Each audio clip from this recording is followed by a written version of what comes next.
আমি খুব বেশি কাপড়ে ডিজাইন করি না, কিন্তু এখন একটু একটু ডিজাইন করতে ইচ্ছে করে, কারণ অনেকেই এখন আমাদের ডিজাইনগুলো দেখে, ভিডিও দেখে লাইক কমেন্ট করে। তার জন্য সবাইকে অনেক অনেক ধন্যবাদ। একটা ভিডিও আপলোড করার পর সেখান থেকে যদি ভালো রেসপন্স পাওয়া যায়, তবে আরো একটা ভিডিও তৈরি করার উৎসাহ জাগে। নতুন নতুন ডিজাইন করা শিখছি, তাই এসবের নাম আমার জানা নেই, মাথায় যখন যা আসছে তাই করছি। যদি কারো জানা থাকে তবে কমেন্ট করেন। আস্তে আস্তে আপনাদের থেকে আমার অনেক কিছু শেখা হয়ে যাবে এভাবেই একটু একটু করে।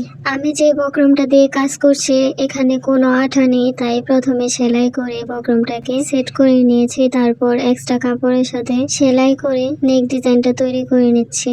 যে কোনো কাজ ভালোবেসে যত্ন করে করলে সেই কাজটা অবশ্যই শেষ পর্যন্ত ভালোই হবে। প্রথম নতুন নতুন কিছু ডিজাইন করছি, আমার কাছে ভালোই লেগেছে শেষ পর্যন্ত। আপনাদের কাছে কেমন লেগেছে অবশ্যই কমেন্ট করে জানান। সবাইকে আবার অনেক অনেক ধন্যবাদ। সবাই ভালো থাকেন, সুস্থ থাকেন। আসসালামু আলাইকুম।